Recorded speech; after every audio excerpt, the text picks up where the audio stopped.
اور بظاہر ایسا محسوس ہوتا ہے کہ یہ سلسلہ دراز ہوتا جائے گا۔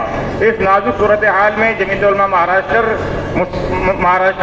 مہاراشٹر کے مسلمانوں سے بالخصوص متولیان مساجد اور محتممین مدارس سے یہ اپیل کرتی ہے، نمبر 1، مساجد و مدارس کو باقاعدہ رجسٹرڈ ٹرسٹ کے ماتحت قائم کریں اور اس کے حسابات کو آڈٹ کرا کے چیریٹی کمشنر کے آفس میں جمع کروا کر رسید حاصل کریں۔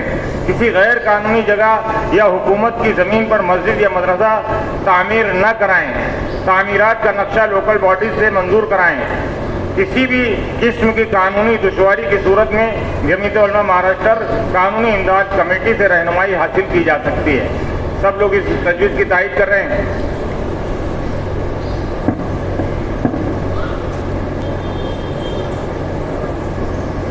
الرحمن الرحیم نحمده ونصلی علی رسوله الکریم، اما بعد۔ صدر محترم، ذمہ داران جمعیت علماء اور اراکین منتظمہ، میں شہر مالیگاؤں کی طرف سے تجویز نمبر 3 پیش کر رہا ہوں بسلسلہ لاؤڈ اسپیکر مساجد۔ حالیہ دنوں میں ممبئی شہر میں بالخصوص اور ریاست مہاراشٹر میں بالعموم محکمہ پولیس کی طرف سے زور زبردستی کر کے مساجد کے بھونگے اتروانے کی مہم چلائی جا رہی ہے۔ بعض مسلم محلوں میں پولیس کی بھاری نفری تعینات کر کے یہ کارروائی انجام دی جاتی ہے اور متولیان و ٹرسٹیان مساجد کو ڈرایا اور دھمکایا بھی جاتا ہے، جس سے مسلمانوں میں شدید ناراضگی پائی جا رہی ہے اور دن بدن یہ ماحول بگڑتا جا رہا ہے۔ صورتحال یہ ہے، کسی شاعر نے کہا ہے، سنا ہے کل بہت سے لوگ جمع ہو کے کہتے تھے، سنا ہے کل بہت سے لوگ جمع ہو کے کہتے تھے، ہمیں دے دو سہولت وہ جو پہلے حاصل تھی۔ جمعیت علماء مہاراشٹر اس صورتحال میں تمام مسلمانوں کو یہ تلقین کرتی ہے کہ محکمہ پولیس کے اس رویے کی شکایت اعلیٰ افسران تک پہنچائے اور محلہ وار مساجد کی کمیٹیاں بنا کر پولیس کے اس غیر آئینی طرز عمل کی شکایت اعلیٰ عہدے داران کے گوش گزار کریں اور جہاں کہیں سری زیادتی ہو رہی ہے وہاں کے متولیان مساجد عدالتوں کا سہارا لے۔ جمعیت علماء مہاراشٹر ان کی ہر ممکن مدد کرنے کے لیے تیار ہے۔ واضح رہے کہ پچھلے دنوں جمعیت علماء مہاراشٹر کے صدر محترم حضرت مولانا حلیم اللہ صاحب قاسمی نے سابق ریاستی وزیر جناب عارف نسیم خان صاحب اور NGO ARCP کی دعوت پر اس سلسلے میں ایک میٹنگ میں شرکت کی اور اپنے پورے تعاون کا یقین دلایا ہے۔ ARCP نے شہر ممبئی کے سینئر ایڈوکیٹ جناب یوسف حاتم مچالا صاحب کے توسط سے بامبے ہائی کورٹ میں لاؤڈ اسپیکر کے استعمال کے متعلق پٹیشن بھی داخل کر دی ہے، جس کو ہائی کورٹ نے ایڈمٹ کر لیا ہے اور عنقریب اس پر سماعت ہونے والی ہے۔ جمعیت علماء مہاراشٹر متولیان و ٹرسٹیان مساجد سے یہ اپیل کرتی ہے کہ ہم قانونی کارروائی تو کر رہے ہیں، آپ تمام حضرات ان باتوں کا دھیان رکھیں۔ نمبر 1، ہر محلے کی مسجد کمیٹی کی طرف سے مقامی پولیس اسٹیشن میں یہ درخواست دے کہ ہم کو ہائی کورٹ کے متعین کردہ ڈسمبر کے مطابق مخصوص اوقات میں مائک پر اذان دینے کی اجازت دی جائے۔ نمبر 2، ایسے مسلم محلے جہاں کئی ایک مساجد ہیں ان کے ٹرسٹیان ایک وقف کی صورت میں مقامی انتظامیہ سے ملاقات کرے اور ان کو یقین دلائے کہ وہ قانون کے دائرے میں رہتے ہوئے مائک کا استعمال کر رہے ہیں۔ نمبر 3، بیرونی مائک کا استعمال صرف اذان تک محدود رکھا جائے۔ یہ تجاویز تھی، میں چاہتا ہوں کہ آپ تمام حضرات ہاتھ اٹھا کر اس کی تائید کریں۔ ونش سے متعلق مشتاق صوفی صاحب، شہر سیکریٹری جمعیت علماء دھولیا۔ بسم اللہ الرحمن الرحیم۔